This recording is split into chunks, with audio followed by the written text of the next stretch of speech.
Bismillahirrahmanirrahim. Assalamualaikum warahmatullahi wabarakatuh.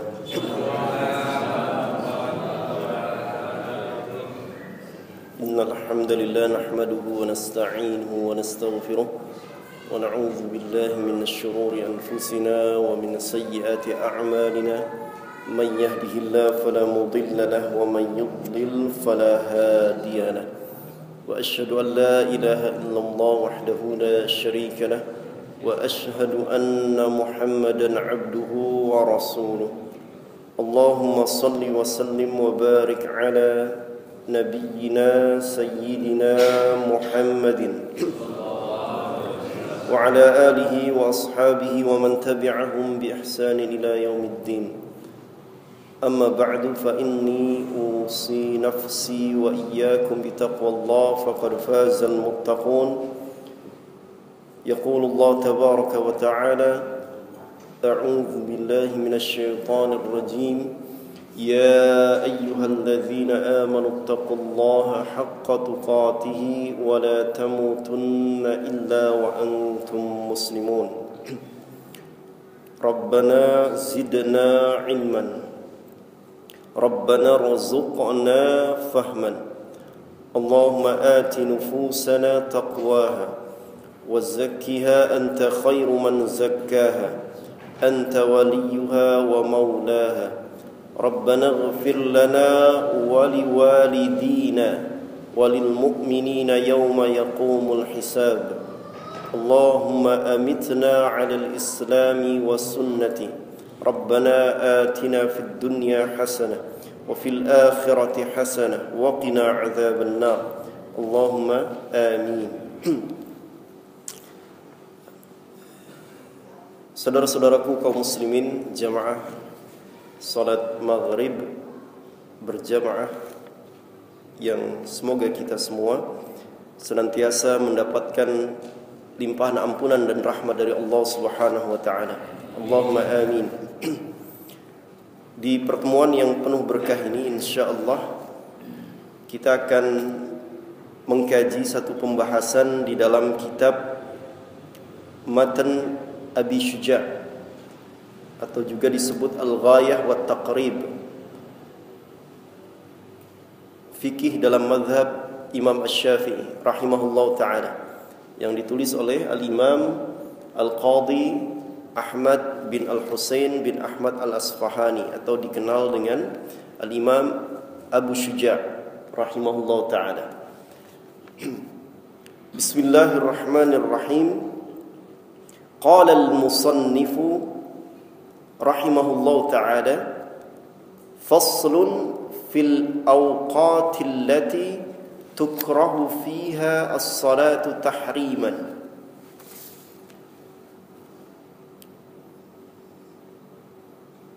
Berkata al-musannif rahimahullah ta'ala, fasal, pembahasan tentang al-awqat, waktu-waktu, allati tukrahu fiha, yang dimakruhkan di dalamnya as-salatu, pelaksanaan salat tahriman. Hukumnya karahatut tahrim. Karahatut tahrim ini di dalam mazhab Imam Asy-Syafi'i hukum makruh, namun derajatnya sampai kepada pengharaman. Jadi ada dua karahah di dalam mazhab Imam Asy-Syafi'i. Ada karahatut tanzih, ada karahatut tahrim. Kalau karahatut tahrim hukumnya haram. Jika dilakukan haram, berdosa. Karahatut tanzih hukumnya makruh, sebaiknya ditinggalkan. Karahatut tanzih contohnya Nabi sallallahu alaihi wasallam bersabda, "Idza syariba ahadukum fala yatanaffas fil ina."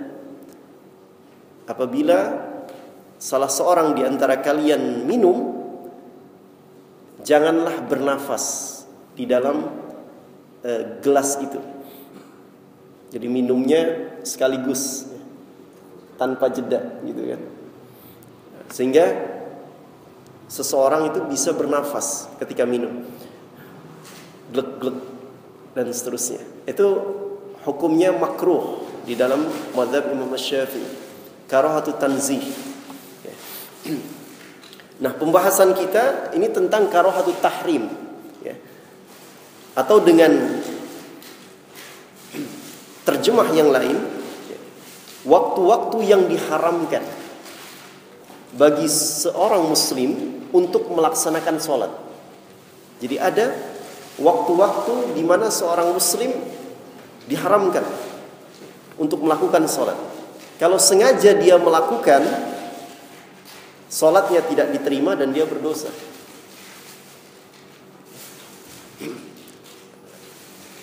Allah Subhanahu wa taala berfirman di dalam surah Al-Baqarah ayat 238. Hafizu 'alas salawati was salatil wusta wa qumu lillahi qanitin. Jagalah oleh kalian pelaksanaan salat yang 5 waktu. Wa qumu lillahi qanitin, dan berdirilah di dalam salat karena Allah dalam keadaan khusyuk. Kalau seseorang dia menjadikan ayat ini sebagai dalil dibawa kepada keadaan umum, ya, maka sebagian orang bisa saja tidak memperhatikan waktu-waktu yang diharamkan, ya, untuk melaksanakan sholat itu sendiri. Padahal para ulama telah menjelaskan secara detail, ya, ternyata ada waktu-waktu yang diharamkan, ya, bagi seorang muslim itu untuk melakukan sholat. Wa khamsatu awqatin la yusalla fiha illa salatun laha sababun. Ada 5 waktu. Ada 5 waktu di mana seseorang itu diharamkan untuk melakukan salat, kecuali salat yang ada sebabnya. Jadi ada pengecualian. Ada 5 waktu tidak boleh, haram seorang muslim melakukan salat kecuali salat yang ada sebabnya. Salat yang tidak ada sebab diharamkan kalau dilakukan di 5 waktu itu. Kita baca dulu matanya. Bismillahirrahmanirrahim. Ba'da salati subhi hatta tatlu asy-syamsu. Setelah salat subuh. Setelah salat subuh hingga matahari terbit. Yang pertama. Yang kedua, wa inda tulu'iha hatta tatakamala wa tartafi'a qadra rumhin. Ketika matahari terbit, bersambung ini sebenarnya. Ketika matahari terbit hingga sempurna terbitnya setinggi satu ujung tombak. Qadra rumhin itu satu ujung tombak. InsyaAllah nanti akan datang penjelasan dari para ulama. Yang ketiga, wa idza stawat hatta tazul, dan apabila matahari itu sudah berada tepat di atas kepala, jadi sudah di tengah langit, ya, menjelang beberapa menit, beberapa saat menjelang zuhur. Tidak lama waktunya, hanya beberapa menit saja, mungkin 3 menit, ya, nggak lebih dari 10 menit. Ya. Itu yang ketiga. Yang keempat, wa ba'da salatil asri hatta taghrub asy-syams. Setelah salat asar sampai matahari mulai terbenam. Sampai matahari mulai terbenam. Ya, ditandai dengan warna langit yang sudah mulai menguning, itu matahari sudah mulai terbenam. Dan yang terakhir wa indal ghurubi hatta yatakamala ghurubuha. Ya. Ketika matahari mulai terbenam sampai benar-benar tenggelam. Sampai benar-benar terbenam.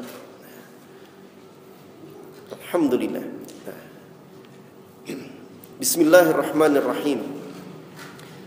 Para ulama dari mazhab Imam Asy-Syafi'i rahimahullah ta'ala menjelaskan, secara umum jamaah sekalian,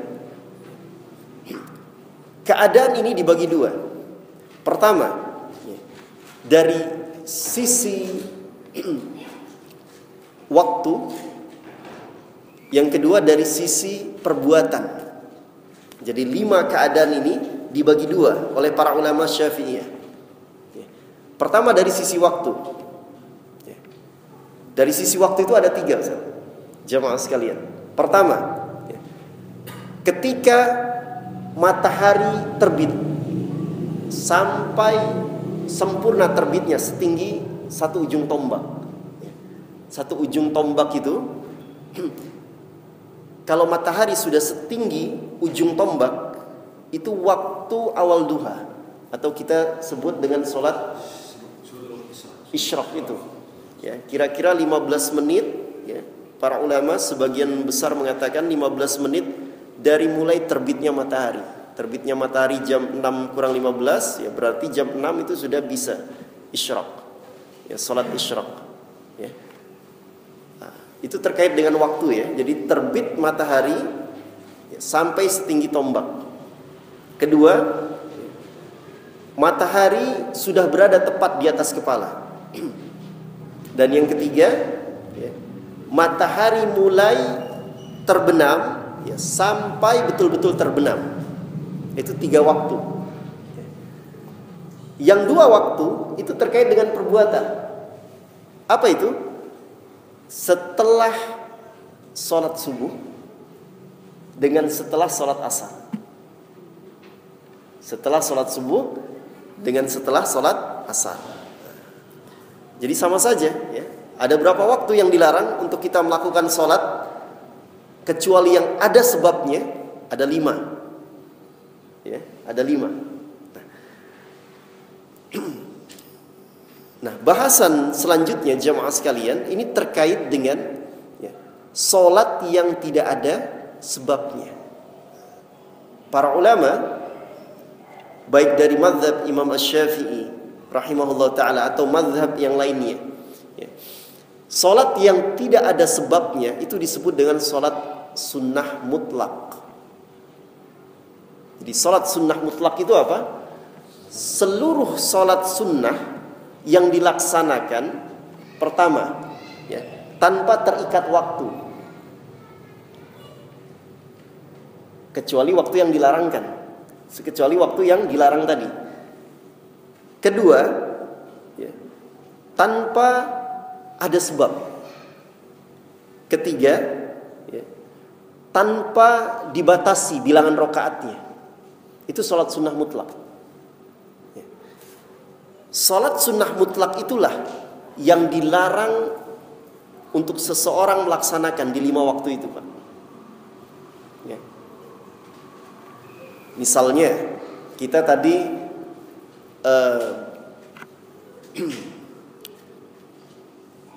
sudah mengetahui ya penjelasan para ulama 3 keadaan dibagi berdasarkan waktunya, 2 keadaan berdasarkan perbuatan. Contoh berdasarkan perbuatan ya.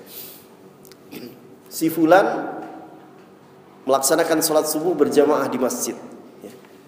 Kemudian dia setelah sholat subuh ya, berdiam diri di masjid ya. Kalau dia melaksanakan sholat sunnah mutlak dengan bilangan tidak dibatasi ya, setelah sholat subuh itu diharamkan. Nggak boleh ya. Yang dibolehkan bagaimana ya. Contoh misalnya dia batal kemudian dia ambil wudhu. Setelah ambil wudhu dia masuk masjid, dia lakukan sholat sunnah setelah wudu, itu dibolehkan karena ada sebabnya. Ya. Contoh misalnya tadi Ustadz Riono mau mengupgrade kewalian gitu kan. Masya Allah. Daripada ya melamun gitu kan, atau ya tidur gitu di masjid ya. Terus ya sudahlah, setelah sholat subuh sampai sholat berbelas rakaat gitu kan, sampai 20 rakaat, nggak diterima oleh Allah Subhanahu wa taala, percuma gitu kan. Jadi ditolak gitu upgrade kewaliannya. Nah, kecuali ya di luar waktu yang diharamkan tadi.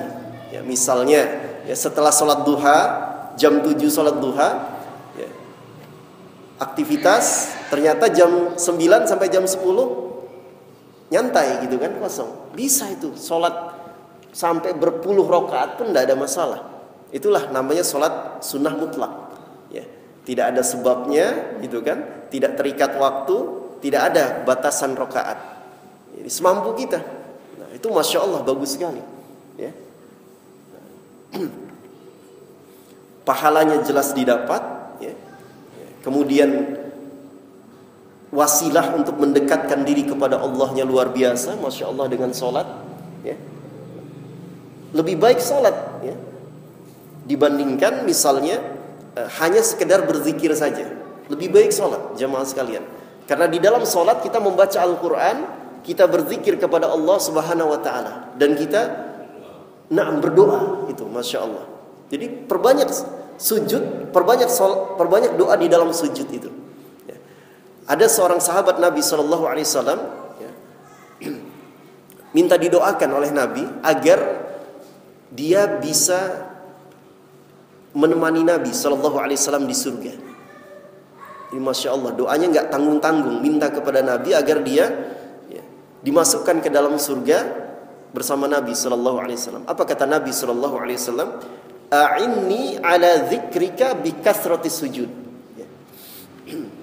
Bantu aku untuk mewujudkan keinginanmu itu ya, kepada Allah dengan memperbanyak sujud. Itu maksudnya adalah sholat sunnah mutlak, Pak. Jadi masya Allah, ini sholat sunnah mutlak ini luar biasa. Apalagi kalau ya sudah pensiun gitu kan, masya Allah. Pak Yusri sebentar lagi kan sudah pensiun gitu. Perbanyak sholat sunnah mutlak, Pak. Ya, masya Allah. Ya. Nah, perbanyak sholat sunnah mutlak di rumah itu lebih baik. Ya. Menyembunyikan ibadah sunnah dari orang lain itu masya Allah luar biasa, Pak. Ya. Nah, ini yang terkait dengan sholat tadi, ya, pengertian sholat. Ya. Sholat sunnah mutlak adalah sholat sunnah yang dilaksanakan tidak terikat dengan waktu, ya, kecuali waktu yang diharamkan tadi. Ya. Kedua, tidak ada sebabnya. Ya. Ketiga, tidak dibatasi jumlah rakaatnya. Ya. Dan sholat sunnah mutlak yang terbaik itu di malam hari. Ya, dibandingkan siang hari, di malam hari. Itulah yang disebut dengan qiyamul lail itu. Ya. Atau sholat tahajud kalau setelah bangun tidur. Ya. Maka tidak mengapa kalau seseorang melakukan qiyamul lail sebelum tidur. Ya. Khawatir misalnya bangunnya pas azan subuh, lakukan aja sebelum tidur. Ya, tapi afdalnya dilakukan setelah tidur, sebelum masuk waktu subuh. Nah, ini untuk melatih ya, untuk melatih melakukan qiyamul lail ya, misalnya sampai 11 rakaat, latih saja sebelum tidur. Ya. Insya Allah kalau sudah terbiasa, ya, Allah berikan kemudahan untuk melakukannya setelah bangun tidur, insya Allah. Nah, sedangkan sholat sunnah yang ada sebabnya, itulah yang disebut dengan sholat sunnah muqayyad. Apa istilahnya? Muqayyad. Ini sepakat para ulama, nggak ada perbedaan pendapat. Ya, sholat mutlak dan sholat muqayyad. Sholat muqayyad, sholat rawatib, ya, yang 10 atau 12 rakaat, ya, mengikuti ibadah sholat fardu sebelum atau setelah salat fardu, ya, sebelum subuh, sebelum zuhur, setelah maghrib, setelah isya. Itu salat muqayyad.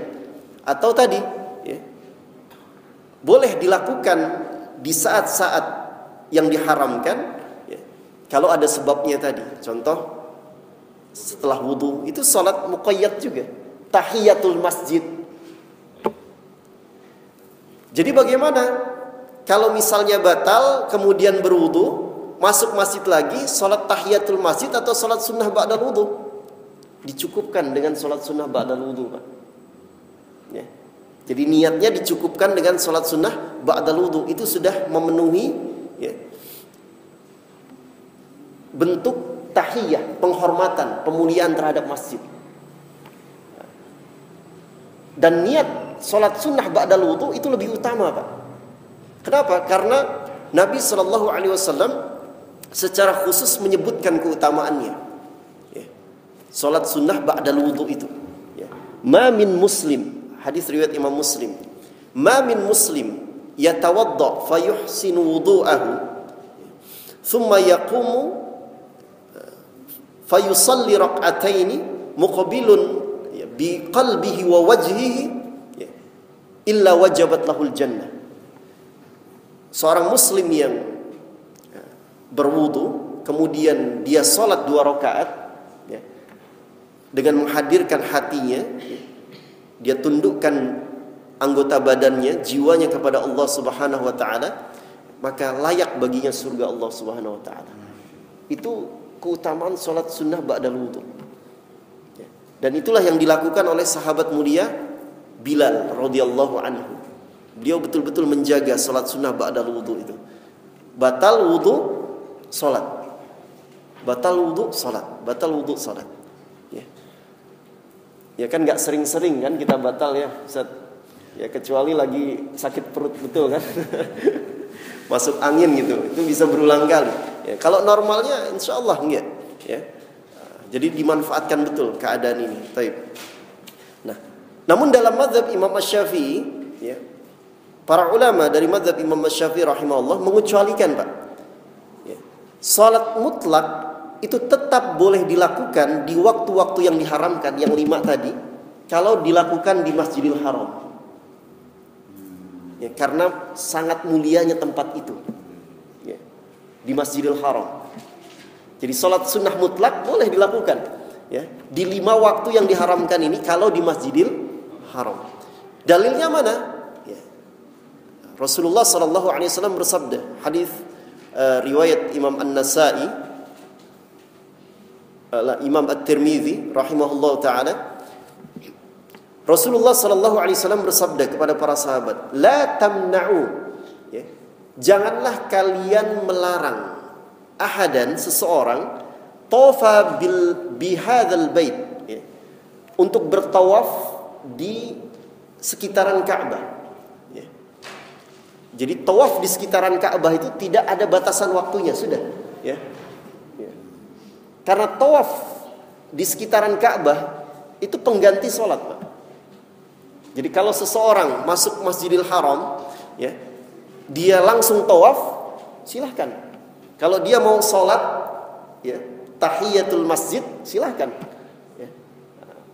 Pilihan, ya, bisa memilih, bisa langsung tawaf atau sholat. Makanya tidak boleh, ya, seseorang tawaf dalam keadaan tidak wudu, tidak sah tawafnya, karena sama dengan sholat. Ya. Taib. Nah, dan Nabi SAW melanjutkan, dan janganlah kalian melarang seseorang untuk melakukan sholat apapun, ya, di waktu siang dan malam, ya, di Masjidil Haram itu.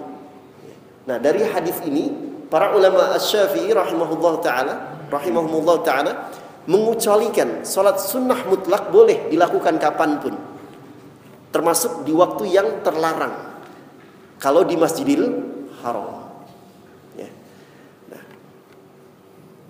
sedangkan mayoritas ulama tetap melarang, Pak.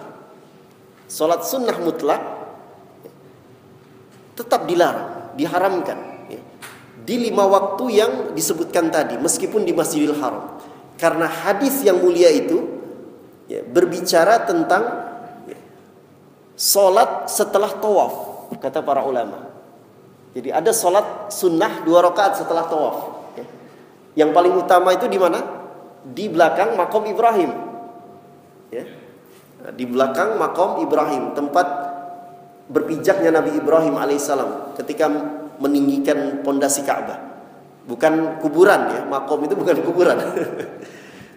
Ya, tempat berpijaknya kaki Nabi Ibrahim. Ada bekasnya, Masya Allah. Allah abadikan itu bekas pijakan Nabi Ibrahim alaihissalam, jelas terlihat. Ya, itu paling utama di belakang makom Ibrahim. Ya, semoga kita semua diberikan rezeki oleh Allah untuk bisa beribadah di 2 tanah suci. Allahumma amin. Termasuk di Masjidil Aqsa. Allahumma amin. Silakan Ustaz. Ada perselisihan pendapat ketika kita kemarin itu mau haji itu ya. Ya. Setelah tawaf itu, apa yang harus dilakukan? Sholat sunnah tawaf atau mutlak kan gitu. Nah, yang dimaksud Ustaz itu setelah tawaf itu sholat mutlak atau sholat sunnah tawaf itu? Nah, barakallahu fi. Ya. Itu sholat sunnah tawaf Ustaz. Memang ada sholat sunnah 2 rakaat setelah tawaf, itu ada ya. But yang paling utama di belakang makom Nabi Ibrahim, kalau tidak memungkinkan di mana saja. Ya. Rakaat pertama bacaannya surat Al-Kafirun setelah Al-Fatihah. Rakaat kedua surah Al-Ikhlas ya, setelah Al-Fatihah. Jadi memang mayoritas ulama ya, ketika menilai dan memahami hadis yang dipahami oleh para ulama Syafi'i bahwa itu salat mutlak gitu kan. Namun mayoritas ulama memahami yang tidak boleh dilarang di dalam hadis itu adalah salat sunnah setelah tawaf begitu. Jadi kalau salat sunnah setelah tawaf, meskipun waktu yang dilarang tetap dibolehkan. Kenapa? Karena itu termasuk sholat sunnah muqayyad yang ada sebabnya. Iya. Jadi perselisihannya dalam memahami hadis saja. Nah, ini masalah ijtihadiyah. Ya. Permasalahan lainnya, ini para ulama mayoritas ya, berpendapat ya, ada satu waktu sholat sunnah mutlak itu boleh dilakukan, tetap boleh dilakukan, meskipun di waktu yang diharamkan. Ini mayoritas ulama sepakat. Ya. Kapan itu? Ketika hari Jumat. Ketika hari Jumat, ya, misalnya ya, si fulan datang ke masjid jam 11. Ya. Waktu yang terlarang itu kan ketika matahari berada tepat di atas langit ya. Katakanlah 3 menit sebelum masuk waktu azan ya. Nah, kecuali hari Jumat boleh salat sunnah mutlak itu dilakukan ya. Batasannya pada saat imam khatib naik minbar baru berhenti salat sunnah itu ya. Jadi ketika khatib naik minbar itu kan artinya waktu azan sudah masuk ya. Waktu azan sudah masuk ya. Itu artinya beberapa menit sebelum khatib naik mimbar itu waktu terlarang itu. Ya, ada waktu terlarang, tapi boleh tetap melakukan sholat sunnah mutlak. Ya, khusus di hari Jumat. Nah, ya. Nah, jemaah sekalian rahimani wa rahimakumullah. Selain sholat, Rasulullah SAW juga menegaskan ini terkait dengan larangan di 5 waktu ini, ya, yaitu menguburkan jenazah. Sama larangannya. Kata Nabi SAW, hadis riwayat Imam An-Nasai dari Uqbah bin Amir, ada 3 waktu. Ya. Seseorang tidak boleh atau dilarang melakukan sholat dan menguburkan ya, orang yang mati di antara kalian. Pertama, ketika terbit matahari sampai sempurna terbitnya setinggi satu ujung tombak tadi.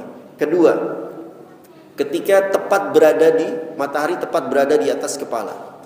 Ketiga, ketika matahari mulai terbenam sampai betul-betul terbenam. Nah, maka dilarang ya, untuk sholat sunnah mutlak tadi dan menguburkan jenazah. Kalau sholat jenazahnya bagaimana? Boleh ya, karena ada sebabnya ya. Jadi sholat sunnah muqayyad ini yang ada sebabnya. Ini ada 3 keadaan, Pak. Pertama ya, sebabnya itu duluan baru kemudian sholat. Contoh sebabnya duluan apa? Wudu. Kemudian baru sholat, ya kan? Atau sebabnya beriringan, muqarin. Ya. Contoh apa? Tahiyatul masjid. Ketika seseorang masuk masjid, ya, beriringan sebabnya, maka dia disunahkan untuk sholat tahiyatul masjid. Nabi SAW bersabda, hadis riwayat Imam Al-Bukhari dan Muslim, "Idza dakhala ahadukumul masjida falyarka' rak'ataini qabla an yajlisa." Apabila salah seorang dari kalian masuk ke dalam masjid, ya, tujuannya bukan untuk sekedar lewat, bukan. Lewat ngambil barang yang tertinggal, enggak, tapi untuk mendekatkan diri kepada Allah, gitu ya. Untuk zikir, untuk baca Al-Qur'an, untuk hafalan Al-Qur'an misalnya kan. Ya. Untuk menunggu waktu sholat. Nah, ketika itu disunahkan seseorang untuk tahiyatul masjid, jangan langsung duduk. Ya. Sunnahnya adalah sholat tahiyatul masjid. Itu sebab yang beriringan. Ada sebab yang bisa diakhirkan. Contoh misalnya apa? Sholat istikharah, kata para ulama Asy-Syafi'iyah. Jadi, sholat istikharah ya, ini boleh dilakukan di waktu yang diharamkan ya, karena sholat sunnah muqayyad kan yang ada sebabnya, tapi lebih baik diakhirkan ya, di luar waktu yang diharamkan. Kenapa? Karena kan nggak buru-buru benar gitu kan. Misalnya Ustaz Riono bingung gitu kan untuk milih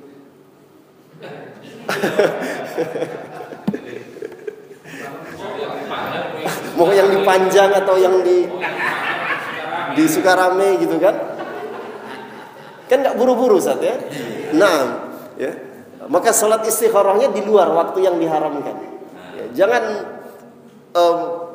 dilakukan di waktu yang diharamkan tadi, karena bisa diakhirkan. Ya, karena bisa diakhirkan. Itu contohnya kata para ulama. Ya. Nah, jamaah sekalian rahimani wa rahimakumullah. Ada satu riwayat ini terkait dengan kenapa sholat sunnah mutlak yang tadi dijelaskan itu dilarang untuk dilakukan di 5 waktu yang terlarang ini. Ya. Di antaranya hadis riwayat Imam Abu Daud. Ya. Karena ketika itu, ya, khusus di 3 waktu ya, ketika terbit matahari sampai meninggi, gitu kan? Ketika matahari ada di atas kepala dan ketika matahari mulai terbenam, karena 2 tanduk setan itu mendekat kepada matahari, kepada sinar matahari. Ya. Dan ketika keadaan itu, ya, sebagian orang ya, yang beribadah kepada selain Allah, ya, contoh misalnya kaum Majusi misalnya kan, menyembah api, menyembah matahari.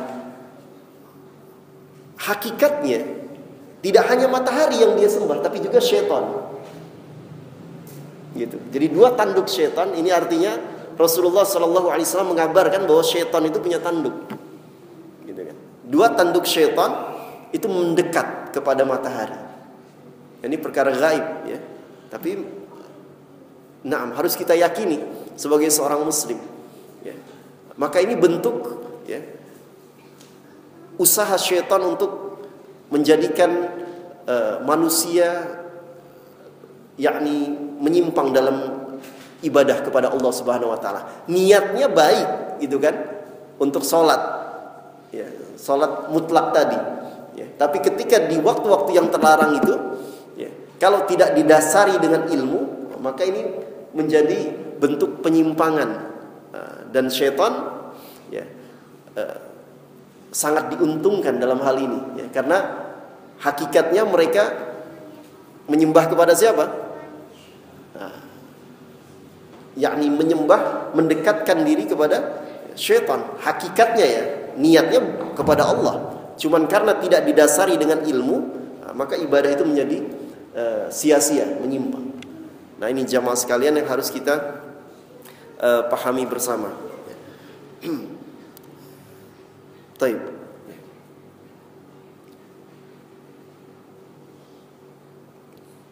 Sampai di sini ada yang mau bertanya? Iya. Silakan, Ustaz. Saya mau nanyakan nih, kan Silakan, Ustaz.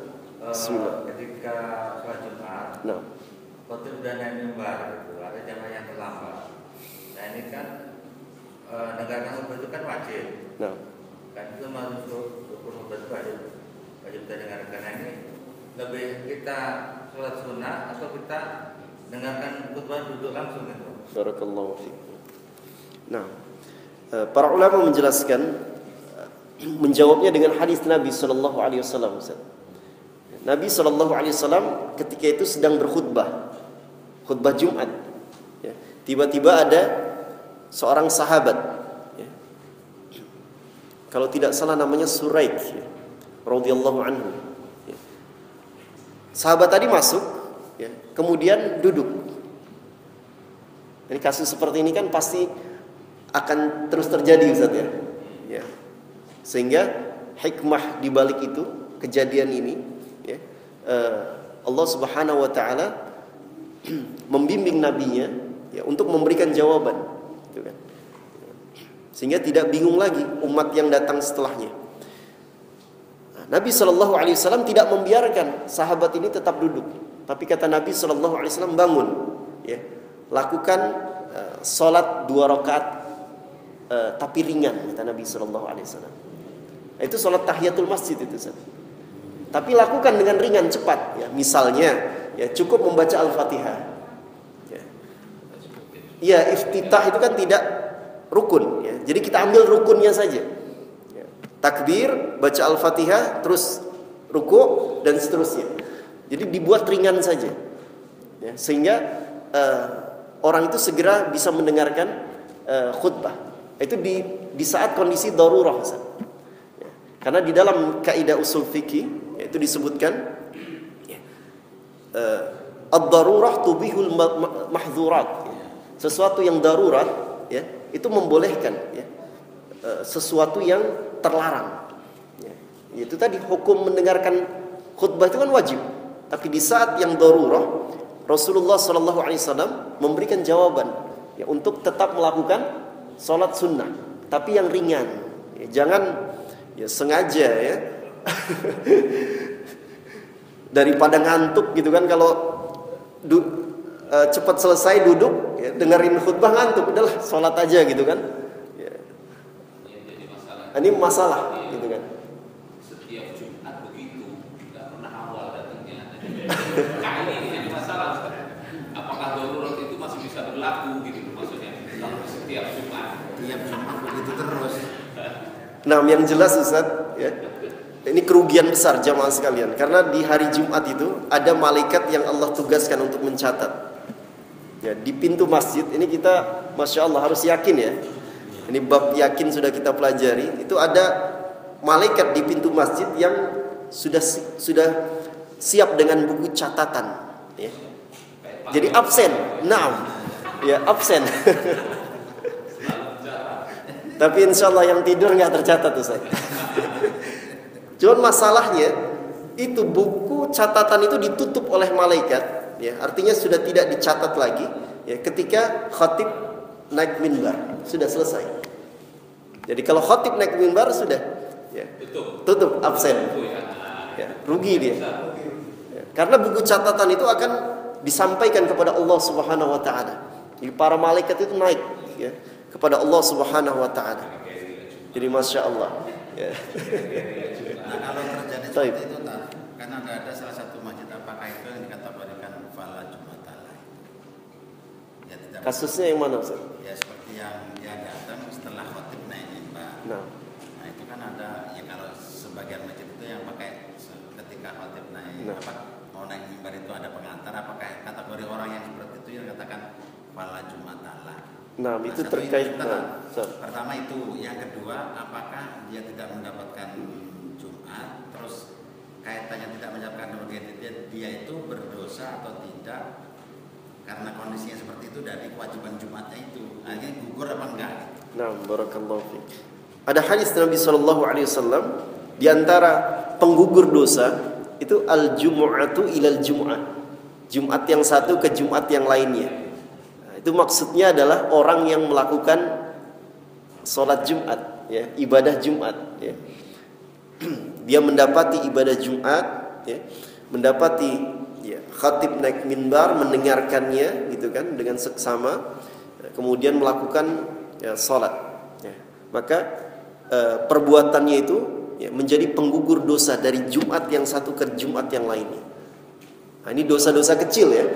Di saat khutbah tertidur, Ustaz. Gimana ya? Nah, Dan setiap Jumat selalu tidur gitu. Ini jadi masalah juga nih.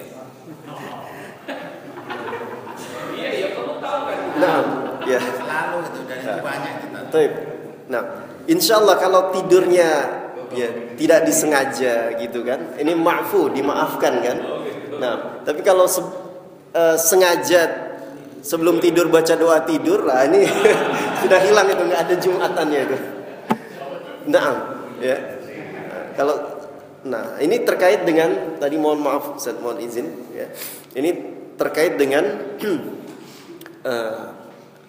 yakni pahala Jumatan itu terhapus, ya, ketika, ya, seseorang, ya, datang. Ini dijelaskan oleh para ulama kita, datang ke masjid, ya, sementara khatib sudah menutup minbar, sudah menutup khutbahnya, gitu kan, sudah berdoa, gitu kan. Ini kan sudah lewat rukun khutbahnya sudah lewat semua, ya. Nah, dia hanya mendapati sholat Jumat saja. Nah, ini sudah, ya, sholat Jumatnya sah, gitu kan, tetap sah, tapi pahala yang dijanjikan tadi dari Jumat satu ke Jumat lainnya tidak dapat, ya. Tidak ada, gitu kan. Nah, kalau itu terkait dengan, ya, keutamaan shaf, ya. Orang yang datang di awal-awal kemudian langsung menempati shaf pertama, ya, maka dia seperti berkurban dengan seekor unta, ya. Tapi ini terkait dengan waktu, wallahu alam, kita serahkan kepada Allah, ya, karena untuk membatasi dari waktu yang pertama ke waktu yang kedua, ini tidak dijelaskan oleh Rasulullah SAW, jedanya berapa menit. Yang jelas ini bentuk kasih sayang Allah Subhanahu wa taala, ya. Dan mengenai batasan waktunya, ya, hanya Allah yang tahu, ya. Yang jelas di dalam hadis yang mulia itu sampai yakni ganjarannya itu seperti yang terakhir, seperti apa? Ya, berkurban dengan apa? Nah, telur. Ya, artinya bahasa berkurban ini yakni mendekatkan diri kepada Allah, ya, dengan sesuatu yang bisa dipersembahkan kepada Allah Subhanahu wa taala. Ya. Kata Rasulullah sallallahu alaihi wasallam, "Ittaqun nar walau bisyiqqi tamrah. Fa in lam tajidu fa bi kalimatin thayyibah." Ya. Peliharalah diri kalian, ya, dari api neraka. Ya. Maksudnya selamatkan diri kalian dari api neraka. Meskipun dengan bersedekah separuh kurma, setengah kurma. Ya. Jadi Masya Allah, ini luar biasa. Ini yakni pahala sedekah itu luar biasa di sisi Allah Subhanahu wa taala. Ya. Bahkan orang yang sudah meninggal pun di dalam surah Al-Munafiqun, Ustaz, ya, dia minta dibangkitkan oleh Allah, dikembalikan ke dunia untuk apa? Bersedekah. Kata Allah Subhanahu wa taala, kata Rasulullah sallallahu alaihi wasallam, ya, lindungi diri kalian dari api neraka meskipun bersedekah separuh kurma. Kita punya satu kurma dipotong, ya, setengah dikasih kepada orang lain. Ini Masya Allah, itu bisa menjadi sebab menyelamatkan dari azab neraka. Kalau tidak mampu, kata Rasulullah sallallahu alaihi wasallam, ini kalau sudah sedekah dengan materi pun tidak mampu, fa bi kalimatin thayyibah, maka cukup dengan kata-kata yang baik yang keluar dari lisan, ya. Tidak berkata kasar, ya, tidak berkata kotor, ya, yang keluar dari lisannya tasbih, tahmid, takbir, tahlil, ucapan yang baik, ya, itu sudah cukup, ya, menggantikan sedekah. Ini masya Allah. Ini sekali lagi bentuk kasih sayang Allah Subhanahu Wa Taala kepada hamba-hambanya, dan kasih sayang, kemudian kasih sayang Rasulullah SAW kepada umatnya, yang ingin umatnya itu selamat semua dari azab jahanam.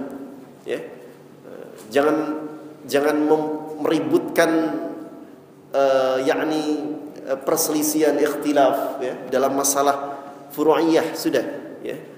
Kita fokus dengan yakni memperbaiki, membersihkan hati kita, ya, karena Allah Subhanahu Wa Taala memberikan jaminan kepada hambanya yang datang kepada Allah dalam keadaan hati yang bersih. Artinya tidak ada kebencian di dalam hatinya kepada saudaranya, ya, lisannya berkata yang baik, ya. Bahkan kata Nabi SAW, ya,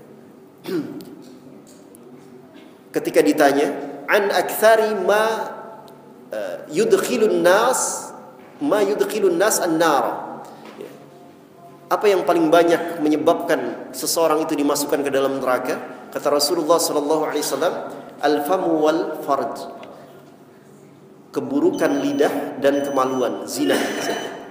Ya. Maka Rasulullah SAW melanjutkan, ya, adapun yang paling banyak memasukkan seseorang ke dalam surga adalah akhlak yang mulia dan takwa kepada Allah Subhanahu Wa Taala. Takwa kepada Allah dan akhlak mulia. Itulah, ya, ini motivasi untuk yang belum menikah, ya. Kata Nabi SAW, atau yang mau menikah lagi, insyaallah. Apa kata Nabi SAW? Idza tazawwajal abdu, ya, faqad kammala nisfad din, falyattaqillah fi nisfil baqi. Ya, apabila seorang hamba menikah, maka sungguh dia telah menyempurnakan separuh agamanya. Itu kalau nikahnya sekali. Kalau nikahnya 2 kali, wallahu alam, ya.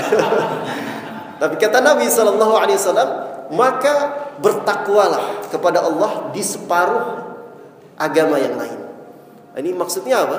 Yang paling banyak, ya, menjadikan seseorang itu binasa, ya, kehormatannya, agamanya, itu masalah kemaluan, ya, zina, selingkuh, zina dan seterusnya. Maka ketika menikah, dia sudah menyempurnakan separuh agamanya. Maka bertakwa kepada Allah di separuh yang lain. Ini masya Allah, ya. Alhamdulillah. Pak Idang. Nah, jadi kalau untuk yang kedua, perlu apa yang sebentar lagi tanya sama Pak Martin. Nah, itu pertanyaannya, Ustaz. Perlu dicari jawaban itu, Ustaz. Nah, bisa jadi tetap separuh tapi kualitasnya, levelnya beda, Ustaz. Dan ujiannya pun semakin berat. Allah, silakan. Itu larangan saat sholat itu, kalau di saat itu kita melakukan zikir, apakah haram juga? Ketika apa, Pak? Tadi yang disebutkan larangan waktu-waktu sholat. Nah, ketika sholat sunnah mutlak. Ya, dilarang, larangan saat sholat. Ya, ya, itu kan untuk sholat sunnah mutlak, ya. Ya, sholat yang tidak diterima tadi, kan. Betul. Di saat itu kita berzikir, apakah zikir kita itu tidak diterima, Pak? Tidak, Pak. Khusus sholat. Hanya sholat dan menguburkan jenazah. Ya, sholat dan menguburkan jenazah.